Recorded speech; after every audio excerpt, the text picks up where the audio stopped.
Hi to all, welcome back to Mechanical Engineering Smart Library. Today our topic bearing formulas. ఓకేనా, మనం ఏవైతే problem 1 problem 2 bearings పైన చెప్పినో అందులో use చేసే formulas.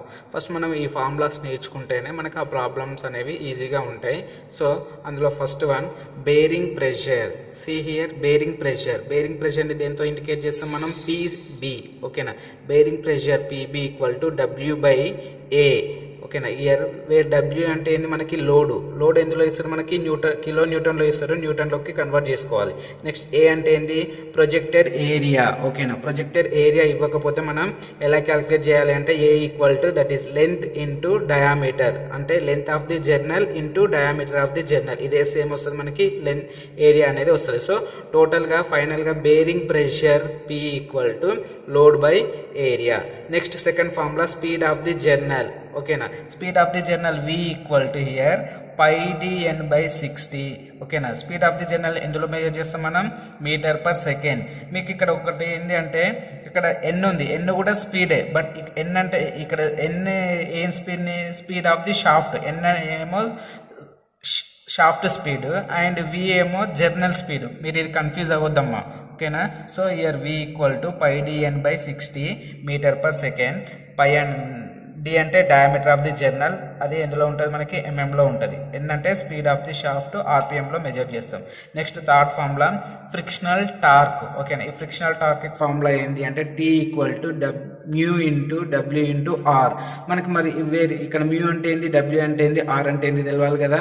Wear mu equal to coefficient of friction. mu అంటే ఏంది? Coefficient of friction. W అంటే load, R అంటే రేడియస్ ఆఫ్ ది జర్నల్. ఓకేనా, మనకి R మనకి ప్రాబ్లం లో ఇవ్వకపోతే ఏం చేస్తాము అంటే, so R equal to D/2, ఏదైతే డయామీటర్ ఆఫ్ జర్నల్ ఇస్తాడో దాని నుంచి ఆఫ్ తీసుకుంటే ఏమొస్తుంది? మనకి రేడియస్ ఆఫ్ ది జర్నల్ అనేది వస్తుంది.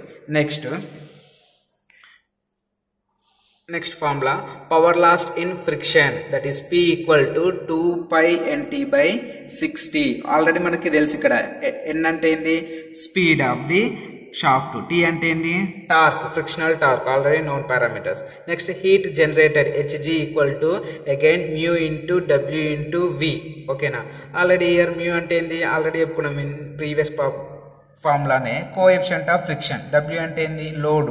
V అంటే speed of the journal. V కి ఫార్ములా కూడా ఉంది కదా మనకి, speed of the journal V equal to it is πdN/60 metre per second. Next heat dissipated ని దేంతో ఇండికేట్ చేస్తాం మనం? H_D, that is C into A into of TB minus TA. Here C అంటే ఏంటి అంటే కోఎఫిషియంట్ ఆఫ్ హీట్ డిసిపెంట్. ఓకేనా, A అంటే projected area, so ఇక్కడ నుంచి ఈ ఏరియా తీసుకుంటాం.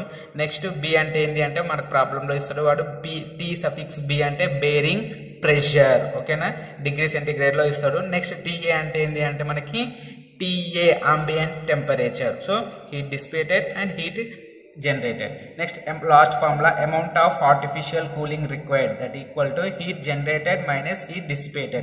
So ఇక్కడ ఏదైతే heat generated formula ఉంది that is mu into W into V, ఇది క్యాలిక్యులేట్ చేయాలి. అండ్ heat dissipated ఏంది? CA equal to of CA into of TB minus TA. ఈ రెండు క్యాలిక్యులేట్ చేసి ఇందులో సబ్స్టిట్యూట్ చేస్తే మనకి ఏమొస్తుంది? Amount of artificial cooling required. ఓకేనా, సో మనకి ఫస్ట్ ఈ ఫార్ములాస్ ఈ 7 ఫార్ములాస్ అనేవి మీరు క్లిస్టల్ క్లియర్ గా నేర్చుకుంటే, ఈ 7 ఫార్ములాస్ అనేవి నేర్చుకుంటే ఏమవుతుంది? మీకు ప్రాబ్లం 1 అండ్ ప్రాబ్లం 2 సాల్వ్ చేయడం అనేది ఈజీగా ఉంటుంది. Second problem already first problem చెప్పుకున్నాం. Second problem a journal bearing of diameter 50 mm and length 100 mm is subjected to a bearing load of 7 kN. The speed of journal is 900 RPM and coefficient of friction is 0.04. The temperature of lubricating oil is 75 degrees centigrade and room temperature is 35 degrees centigrade.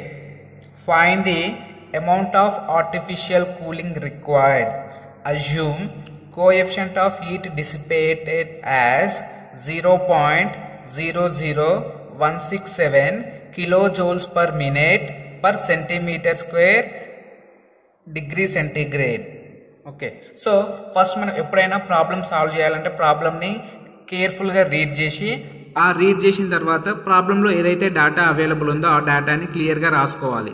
So క్లియర్గా రాసుకొని ఏం find out చేయమంటుండు దానికి formula రాసుకోవాలి. First ఇక్కడ చూడండి, మనం given data రాసుకుందాం. ఏమంటుండు, a journal bearing of diameter 50 mm అంటే ఇక్కడ 50 mm రెడ్ తో అండర్లైన్ చేసిన రెడ్ పెన్ తోటి 50 mm అంటే diameter of the bearing D equal to 50 mm.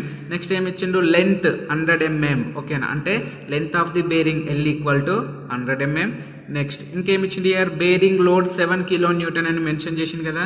So bearing load W equal to 7 kN. Year kN లో ఇచ్చింది, దాన్ని ఎందులో కన్వర్ట్ చేసుకున్నాం, మనం న్యూటన్ లోకి కన్వర్ట్ చేసుకున్నాం.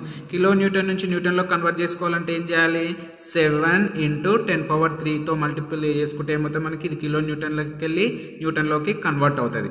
నెక్స్ట్ ఇంకేమి ఇచ్చిండు, coefficient of friction is 0.04. Coefficient of friction ఏంటిది, మ్యూ 0.04. నెక్స్ట్ ఏమి ఇచ్చిండు, temperature of lubricating oil that 75 degrees centigrade. ఓకేనా, అది ఎక్కడ మెన్షన్ చేసిండు, టెంపరేచర్ ఆఫ్ లూబ్రికేటింగ్ ఆయిల్ ఇక్కడ ఇచ్చిన చూడండి, TB 75 degrees centigrade. నెక్స్ట్ ఇంకేమి ఇచ్చిండు, room temperature 35 degree, room temperature ఎంత ఇచ్చిండు, 35 degrees centigrade. And coefficient of heat dissipated C as 0.00167. ఇది గివెన్ డేటా. ఫస్ట్ ఇక్కడ ఏం ఫైండ్ అవుట్ చేయమంటుంది మనకి, amount of artificial cooling required. ఓకేనా, amount of artificial cooling required. First దీనికి ఫార్ములా రాసుకోవాలి. So amount of artificial cooling required,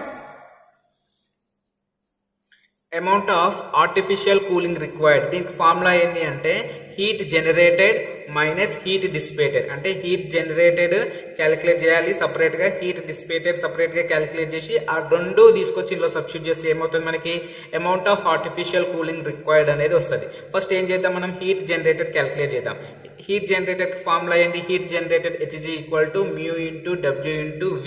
ఓకేనా, so first మనకి హీట్ జనరేటెడ్ ఫార్ములాలో ఇచ్చిన పారామీటర్స్ అన్ని మనకి అవైలబుల్ ఉన్నాయా లేవా చూసుకోవాలి. సో మ్యూ అనేది గివెన్ డేటాలో ఉంది. ఓకేనా, మ్యూ అనేది గివెన్ డేటాలో ఉంది. నెక్స్ట్ W కూడా గివెన్ డేటాలో ఉంది. ఓకేనా, మనకి ఇక్కడ మనకి speed of the journal V, speed of the journal అనేది గివెన్ డేటా లేదు. ఫస్ట్ దీన్ని ఏం చేయాలి, స్పీడ్ ఆఫ్ ది జర్నల్ ని క్యాలిక్యులేట్ చేసి దీన్ని తీసుకొచ్చి ఇందులో సబ్స్టిట్యూట్ చేస్తే మనకి ఏమొస్తుంది, హీట్ జనరేటెడ్ అనేది వస్తుంది. So first speed of the journal కి ఫార్ములా ఏముంది మనకి, V ఈక్వల్ టు πdN/60. ఇది ఎందులో మనకి మీటర్ పర్ సెకండ్ లో 60. సో ఇక్కడ మనకి మీటర్ పర్ మినిట్ లో క్యాలిక్యులేట్ చేయాలి అంటే 60 తీసుకోలేదు. సో π ఇంటూ డయామీటర్, డయామీటర్ ఎంత ఉంది ఇక్కడ 50 mm ఉంది. డయామీటర్ అనేది ఎంత ఉందమ్మా మనకి 50 mm ఉంది. బట్ ఇక్కడ mm ఉంది, ఇక్కడ ఎందులో తీసుకున్నాం మనం, మీటర్ లోకి తీసుకున్నాం. సో మీటర్ లోకి కన్వర్ట్ చేసుకోవాలి. 50 డివైడెడ్ బై 1000 SI వస్తే మనకి మీటర్ 0.05 ఇంటూ ఎన్ ఎంత ఇచ్చిండు, speed of the shaft 900 RPM. So 900 ఈ రెండు సబ్స్టిట్యూట్ చేస్తే మనకి ఏమొస్తుంది, ఇక్కడ speed of the journal that is 141.3 meters per minute. So ఇప్పుడు ఏముంది, మ్యూ తెలుసు మనకి, W తెలుసు, and speed of the journal calculate చేసినాం. ఈ వాల్యూ మొత్తం తీసుకెళ్లి ఇందులో సబ్స్టిట్యూట్ చేస్తే that is heat generated Hg equal to mu WV. Mu ఎంత ఉంది మనకి ప్రాబ్లం లో, that is coefficient of friction 0.04. దాన్ని తీసుకొచ్చి ఇక్కడ సబ్స్టిట్యూట్ చేసేద్దాం. నెక్స్ట్ W బేరింగ్ లో W ఎంత ఉంది, 7 × 10⁻³ న్యూటన్. సో ఈ W ని 7 × 10⁻³ సబ్స్టిట్యూట్ చేసుకుందాం. Next speed of the journal V ఉంది కదా, ఏదైతే ఇప్పుడు ఇక్కడ క్యాలిక్యులేట్ చేసినామో దీన్ని కూడా తీసుకొచ్చి ఇక్కడ సబ్స్టిట్యూట్ చేసుకుంటే మనకి ఏమొస్తుంది, టోటల్ హీట్ జనరేటెడ్ ఎంత వస్తుంది అంటే that is 3.9564 kJ/min. Okay, so ఇప్పుడు హీట్ జనరేటెడ్ క్యాలిక్యులేట్ చేసినాం. మళ్ళీ ఇంకేముంది మనకి, రిమైనింగ్ బ్యాలెన్స్ హీట్ డిసిపేటెడ్ ఉంది. సో హీట్ డిసిపేటెడ్ కి ఫార్ములా ఏంటి అంటే that is HdCA into half into TB minus TA. So ఇందులో అన్ని పారామీటర్స్ ఉన్నాయా అంటే చూసుకోండి. Heat coefficient of heat dissipate మనకి గివెన్ డేటాలో ఇచ్చారు. That is this one. Okay, next TB available ఉంది, TA అవైలబుల్ ఉంది, ఎక్సెప్ట్ ఏరియా. ఓకేనా, మరి ఏరియా మనం క్యాలిక్యులేట్ చేయొచ్చు. ఎలా క్యాలిక్యులేట్ చేయొచ్చు, area length of the journal ఇచ్చిండు and length of diameter of the bearing ఇచ్చిండు, diameter length of the bearing ఇచ్చిండు. కాబట్టి ఈ రెండు ఇక్కడ సబ్స్టిట్యూట్ చేసుకుంటే area equal to L × D. ఈ రెండు సబ్స్టిట్యూట్ చేసుకుంటే 10 × 5 ఎందులో సబ్స్టిట్యూట్ చేసుకున్నాం మనం, ఇక్కడ 10 × 5 ఎందులో సబ్స్టిట్యూట్ చేసుకున్నాం, ఒక్క నిమిషం. సో 10 into 5 ఇక్కడ ఏమొస్తుంది మనకి ఏరియా అని వస్తుంది. Next temperature of lubricating oil ఇవన్నీ known parameter. So heat dissipated HD equal to CA of into TB minus TA. So మనకి సి ఎంత ఉంది ఇక్కడ 0. గివెన్ డేటాలో ఇచ్చింది కదా, దట్ ఈస్ 0.00167 ఇచ్చిండు. నెక్స్ట్ ఏరియా ఎంత, that is 10 into 5 into half into TB ఎంత ఉంది మనకి 75 మైనస్ రూమ్ టెంపరేచర్, దాన్ని ఏమంటాం అంబియంట్ టెంపరేచర్ అని కూడా అనొచ్చు 35. సో ఇది మొత్తం క్యాలిక్యులేట్ చేస్తే మనకి ఎంత వస్తుంది, heat dissipated that is 1.67 kilo joules per minute వస్తుంది. అంటే ఇప్పుడు అమౌంట్ ఆఫ్ కూలింగ్ రిక్వైర్డ్ ఏంటిది మనకి formula, heat generated minus heat dissipated.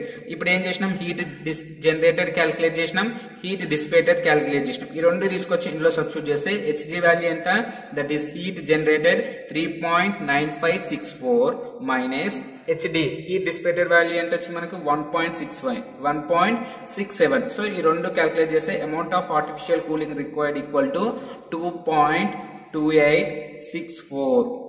So ఇది ఫైనల్ ఆన్సర్. మీకు ఈ వీడియో నచ్చితే లైక్ చేయండి అండ్ మీ ఫ్రెండ్స్కి షేర్ చేయండి. Thank you for watching my video.